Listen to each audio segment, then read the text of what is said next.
Untuk mempersingkat waktu, kita akan segera mulai. Terlebih dahulu, saya akan perkenalkan pembicara pertama kita. Ya, pembicara pertama kita adalah Dr. Steven Sumantri, DAA, SPPD, KAI. Beliau adalah konsultan alergi imunologi Evelyn. Klinik Jakarta Autoimmune Center. Dan beliau juga Pokja Autoimun Perhimpunan Alergi Imunologi Indonesia. Dan saat ini beliau juga menjabat di Departemen Ilmu Penyakit Dalam FKUPH SHLV. Ya, saya persilahkan kepada Dr. Steven. Terima kasih Dr. Edi atas kesempatannya. Selamat pagi teman-teman semua. Hari ini saya akan coba membawakan sebuah topik yang mungkin mudah-mudahan bermanfaat ya bagi kawan-kawan sekalian ya.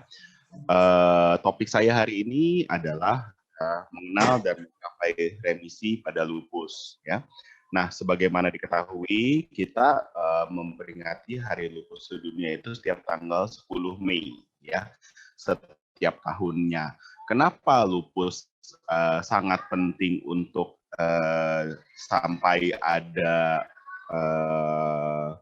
hari sendiri ya untuk lupus diperingati di seluruh dunia?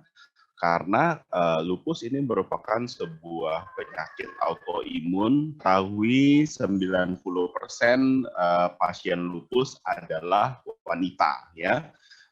Kita tidak punya data di Indonesia jumlah pastinya seperti apa, tapi kurang lebih diperkirakan sekitar 0,5% penduduk Indonesia itu menderita lupus ya. Jadi di Indonesia sendiri juga sudah ada jutaan penderita lupus. Ternyata ya walaupun banyak penelitiannya adalah di ras kulit putih, ternyata lupus itu 2-3 kali lebih mungkin untuk mengenai orang-orang non kulit putih ya, terutama Asia seperti kita mempunyai risiko lebih tinggi untuk menderita lupus ya. Nah, kenapa sih seseorang bisa terkena lupus ya? Sama seperti kondisi autoimun lainnya, tidak ada kondisi autoimun itu yang sifatnya hanya satu faktor ya. Akan ada beberapa faktor yang saling berinteraksi satu sama lain untuk menyebabkan terjadinya lupus ya. Orang yang mempunyai lupus biasanya pada awalnya mempunyai faktor genetik ya. Jadi bawaan dari genetik tubuh kita membuat sistem imun kita itu hipersensitif ya. Pada saat terjadi infeksi atau misalnya terkena toksin atau misalnya makanan yang kurang baik, stresor, kelelahan dan sebagainya dapat meneruskan aktivasi daripada sistem imun ya, mulai dari sistem imun innate atau yang berupa bawaan ya, sampai ke sistem imun adaptif ya, yang setiap orang beda-beda dan pada akhirnya terus menjadi sebuah lingkaran setan yang akhirnya menyebabkan terjadinya manifestasi daripada lupus ya. Nah, lupus itu seringkali kita sebut sebagai the great pretender ya. Kenapa dikatakan sebagai the great pretender? Karena manifestasinya bisa sangat beragam ya. Orang yang terkena lupus bisa mulai dari gejala yang sangat ringan seperti hanya mudah lelah ya, kemudian kehilangan nafsu makan, kemudian ada rasa sumeng-sumeng, meriang-meriang. Kalau kena sinar matahari kulit bisa berubah menjadi merah-merah atau lemas ya. Bahkan sampai terjadi butterfly rash atau kalau sampai berat bisa menyebabkan gangguan di ginjal yang kita bilang namanya nefritis ya, bisa juga menyebabkan lupus di otak yang kita bilang neuropsychiatric lupus ya. Nah, bagaimana biasanya dokter mendiagnosis lupus ya? Karena lupus ini gejalanya sangat beragam, jadi kita tidak boleh mendiagnosis lupus itu secara sembarangan ya. Jadi benar-benar nggak boleh dibalik nih ya. Seringkali kadang-kadang yang suka terjadi adalah pasien membawa lab, kemudian dokternya mencocokkan gejalanya apakah benar lupus atau enggak ya. Tapi nggak boleh begitu. Kita harus mulai dari pasien-pasien yang mempunyai keluhan dan tanda gejala yang sesuai ya. Apakah nyeri-nyeri otot, demam berkepanjangan, rambut rontok, sariawan di mulut, adanya butterfly rash ya, peradangan sendi ya. Baru setelah itu kita melakukan pemeriksaan penunjang ya untuk melihat apakah ada keterlibatan organ paru seperti ronsen, apakah ada gangguan di ginjal seperti USG ya. Dan yang paling penting adalah membuktikan bahwa memang ada dasar imunologis untuk mendiagnosis lupus ya. Seperti pemeriksaan ANA ya, anti nuklear antibody, pemeriksaan anti dsDNA yang sangat spesifik untuk lupus ya, dan juga pemeriksaan komplement C3 dan C4 yang menunjukkan adanya aktivasi komplement yang merupakan salah satu dasar dari terjadinya lupus ya. Selain itu, penting juga kita untuk melihat apakah ada keterlibatan organnya atau enggak ya. Karena lupus, keterlibatan organ setiap orang itu tidak sama ya. Ada yang punya keterlibatannya di ginjal, ada yang punya keterlibatannya HB-nya rendah, ada yang trombositnya rendah, ada yang gangguan pembekuan darah dan lain sebagainya ya. Jadi dokter yang menangani autoimun dalam hal ini biasanya seorang imunologi atau seorang reumatologi akan mengevaluasi apakah orang tersebut benar menderita lupus dan kemudian melihat bagaimana keterlibatan organ. Menentukan keterlibatan organ pada lupus ini sangat penting. Kenapa demikian? Karena untuk kita menentukan pemberian terapi pada pasien lupus itu harus sesuai dengan keterlibatan organnya ya.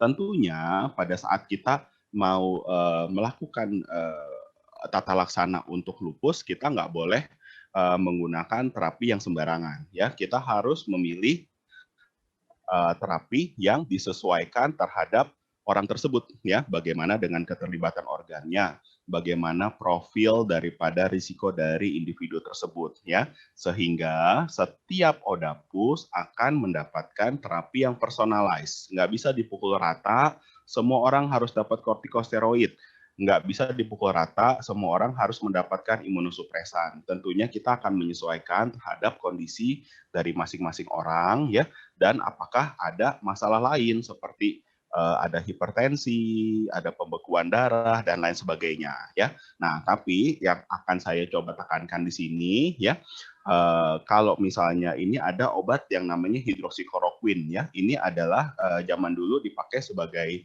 obat malaria ya. Kemudian beberapa saat kemarin sempat heboh dianggap sebagai terapi untuk COVID, tapi ternyata tidak bermakna ya. Nah, si hidroksikloroquine ini menarik ya, karena hidroksikloroquine merupakan terapi pada lupus yang sifatnya sebagai imunomodulator ya. Apa itu imunomodulator? Imunomodulator tidak menekan daya tahan tubuh seperti imunosupresan dan dia juga tidak meningkatkan kerja dari sistem imun seperti imunostimulan. Tapi imunomodulator tugasnya adalah membuat seimbang ya. Jadi kerja sistem imun menjadi tidak berlebihan, tetapi juga menjadi tidak berkekurangan sehingga kita ada risiko terkena infeksi dan lain sebagainya ya. Nah, salah satu juga yang sangat penting ya baru-baru ini mendapatkan perhatian sangat besar di seluruh dunia adalah vitamin D ya. Mungkin kita di bagian imunologi sudah lama menggunakan vitamin D untuk pasien-pasien autoimun kita, pasien-pasien alergi kita ya. Tapi belakangan ini banyak sekali data yang membuktikan bahwa vitamin D ini sangat penting untuk sistem imun kita ya. Bukan hanya untuk membantu mengendalikan penyakit autoimun seperti lupus, tetapi juga ternyata bermanfaat untuk membantu sistem imun kita supaya bekerja secara efektif ya.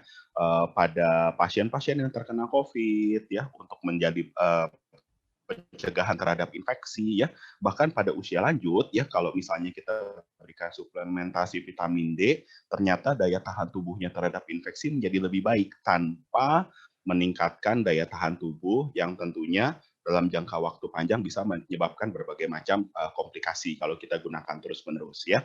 Jadi vitamin D dan hidroksikloroquine seringkali menjadi backbone atau tulang punggung untuk terapi pada lupus ya, sehingga aman untuk kita berikan dalam jangka waktu panjang ya. Nah, tentunya Setelah kita menata laksana pasien lupus ya, Odapus harus mengenali apa saja yang dapat menyebabkan lupus tersebut menjadi kambuh ya. Karena gini, 80% pasien dengan lupus ya bisa mencapai remisi ya. Dan kemudian dari 80% itu kurang lebih separuhnya bisa mendapatkan remisi komplit ya, remisi yang tanpa menggunakan obat-obatan kecuali memang pada saat diperlukan.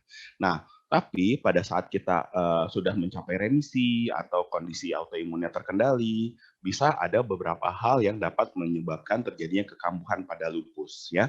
Salah satunya yang bisa menyebabkan adalah infeksi ya.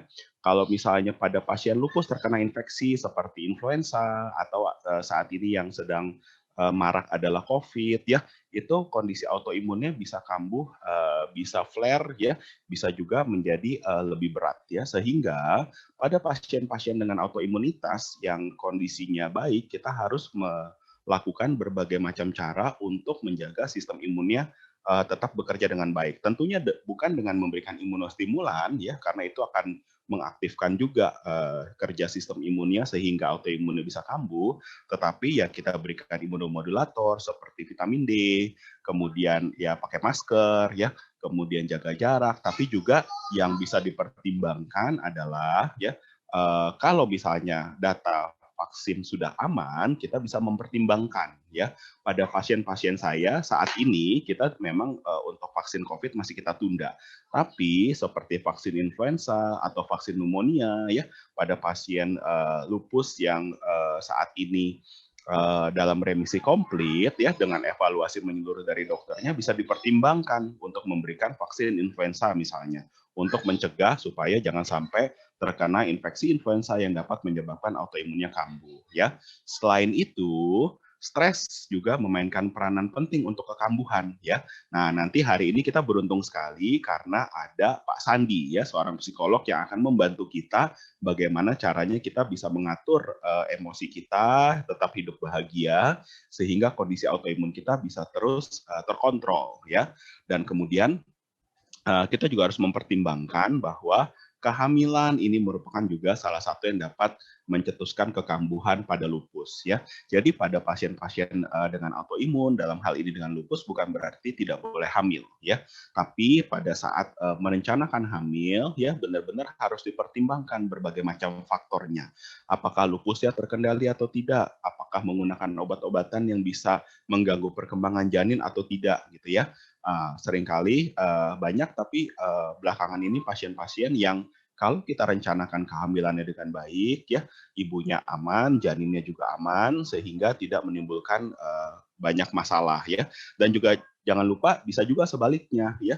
Beberapa saat ini belakangan ini kita banyak membantu kawan-kawan Opskin untuk pasien-pasien yang tidak bisa hamil ya. Ternyata banyak juga kehamilan yang orang-orang yang tidak subur ya yang perlu dibantu ternyata permasalahannya adalah karena autoimunitas ya.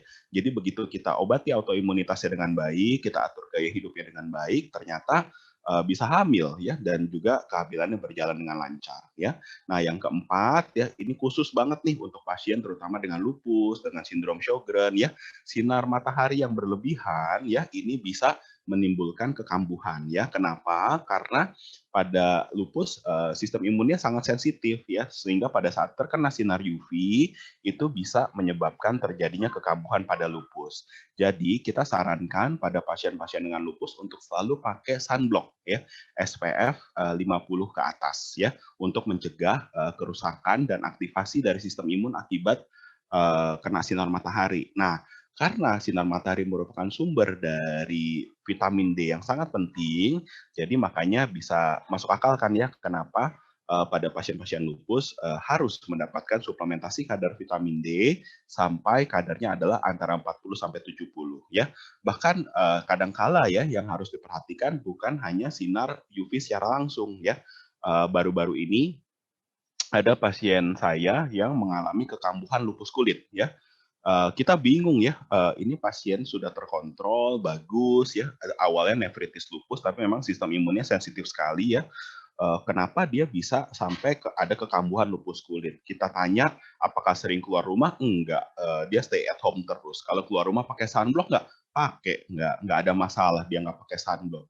Ya, saya udah bingung aja kenapa permasalahannya. Tapi ternyata setelah kita gali-gali-gali, 2 minggu sebelum kekambuhan lupus kulitnya itu, selama 2 minggu mereka sempat mencoba terapi laser, ya. Jadi sekarang ada yang jual laser sinar inframerah itu yang digunakan seperti jam tangan gitu ya, seperti alat pulse oximetry. Setelah dipakai 2 minggu, 2 minggu kemudian kambuh. Benar, waktunya pas adalah 14 hari ya. Itu biasanya adalah waktu aktivasi daripada sistem imun. Jadi ternyata itu yang menyebabkan. Jadi kita juga harus memperhatikan pada pasien-pasien lupus adalah paparan sinar ultraviolet dari tempat lain ya, bukan hanya dari sinar matahari ya. Nah, kemudian juga kita harus memperhatikan bahwa pada pasien-pasien dengan lupus harus benar-benar hati-hati baik untuk memulai atau menghentikan obat atau lihat nih, suplemen ya. Jadi suplemen itu ya pada pasien-pasien dengan autoimunitas itu bisa mempengaruhi kerja dari sistem imunnya, menyebabkan imbalance dari hormonal, menyebabkan imbalance daripada kerja dari sistem imun ya, yang dimana keseimbangannya itu sangat delicate, sangat rapuh ya, sehingga pada saat kita mau memulai sebuah terapi atau menghentikan terapi, menurunkan kortikosteroid, bahkan juga untuk suplemen, benar-benar harus dipantau dengan baik ya. Apakah kita mulai dosis rendah dulu atau pada saat kita berusaha menurunkan benar-benar harus bertahap. Tentunya teman-teman yang dengan lupus sudah banyak pengalaman kan, kalau misalnya dokternya mau menurunkan kortikosteroid pasti diturunkan setiap seminggu sekali, 2 minggu sekali, kita turunkan dosisnya makin lama makin pelan, makin sedikit gitu ya. Jadi benar-benar harus berdiskusi, punya dokter yang bisa komunikasi dengan baik ya, terutama bukan hanya obat-obatan tapi juga suplemen ya, benar-benar harus diperhatikan ya. Nah, jadi bagaimana kita bisa mencapai remisi pada lupus ya. Sebagaimana tadi kita sudah pelajari bahwa penyebab autoimunitas itu bukan hanya satu faktor ya, ada faktor genetik ya, ada faktor kondisi tubuh ya, ada faktor pencetus lingkungan. Tentu saja pada saat kita menata laksana pasien dengan lupus tidak bisa kita hanya obat saja atau kita hanya gaya hidup saja atau kita hanya diet saja. Semuanya harus kita evaluasi dengan baik ya, mulai dari sinar UV-nya, mulai dari infeksi virusnya, apakah ada infeksi virus atau enggak ya. Kemudian bagaimana imbalance mikrobiom, apakah kita butuh suplementasi dengan probiotik atau tidak. Bagaimana dengan vitamin D-nya yang tentunya harus kita perbaiki ya. Tapi juga harus hati-hati dengan diet yang tinggi kalori ini sangat berbahaya karena menyebabkan inflamasi, stres berlebihan, kurang istirahat ya dok. Ya, maaf Dr. Steven, bisa 4 menit lagi. Bisa dok, bentar lagi selesai dok ya. Nah juga yang paling penting juga harus diperhatikan adalah toksin ya dalam makanan dan produk kecantikan ya. Kita harus belajar membaca label ya. Di sini ada yang namanya dirty 30. Ini adalah bahan-bahan dalam produk kecantikan baik itu sabun, lotion, bahkan juga dalam makanan yang benar-benar harus kita perhatikan. Harus belajar baca label ya. Harus belajar komposisi yang kita pakai itu seperti apa ya. Kalau ada zat-zat yang sifatnya immune system toxican ya, nah ini benar-benar berarti harus kita hindari untuk pada pasien-pasien dengan lupus ataupun dengan autoimunitas ya. Contohnya apa? Kita lihat benzalkonium chloride, bronopol ya. Kemudian di sini ada apa? Hidroksitoluen ya. Kemudian formaldehid ya. Kemudian hidroquinon, pewangi ya, kadang-kadang banyak yang sensitif sekali begitu mencium wangi tertentu autoimunnya kambuh ya. Ini susah nih, metil isotiazolinon. Nah, pokoknya kita mesti benar-benar baca lah propilen glikol ya. Ini ada banyak hal-hal yang bisa menyebabkan kekambuhan pada pasien dengan lupus ya. Jadi kita harus belajar baca label karena walaupun dari kulit tetap saja bisa terserap masuk ke dalam sirkulasi dalam jangka waktu panjang ya. Jadi bagaimana sebagai kesimpulan untuk mencapai remisi ya? Pertama adalah berobat teratur. Diagnosis dari dokternya harus tepat, jenis dan dosis obat harus tepat. Kita harus pantau, jangan sampai ada efek samping dan harus diturunkan secara bertahap ya, tidak boleh menghentikan secara mendadak karena bisa menyebabkan kekambuhan ya. Gaya hidupnya bagaimana? Pakai tabir surya, jangan lupa. Tidur 7-9 jam. Saran saya olahraga, yang paling bagus adalah yoga ya, 30 menit setiap hari. Saya pribadi saya pakai aplikasi namanya Daily Yoga sehingga kita bisa sesuaikan dengan kebutuhan kita ya. Saranku kurangi gluten, kurangi gula, kurangi bahan kimia dalam makanan ya. Gunakan alat masak non toksik ya. Hindari pakai panci anti lengket yang masih menggunakan PFOA dan PTFE ya. Kemudian pilih produk kecantikan bebas toksin atau tidak sama sekali. Pada dasarnya kita sudah cantik, tidak perlu pakai macam-macam ya. Kalau ada ketidakimbangan mikrobiom, kita bisa pertimbangkan pemakaian pro dan prebiotik. Vitamin D harus disesuaikan dengan target 40-70 nanogram per mililiter ya. Kemudian opsional omega 3, virgin olive oil atau virgin coconut oil bisa digunakan sebagai anti-inflamasi ya. Demikian presentasi dari saya. Saya kembalikan ke Dr. Edi. Ya, terima kasih Dr. Stephen, pemaparannya bagus sekali ya dan sangat informatif. Teman-teman tentunya juga masih pengen dengar lebih banyak gitu ya. Tapi nanti jangan khawatir, nanti masih ada waktu untuk tanya jawab.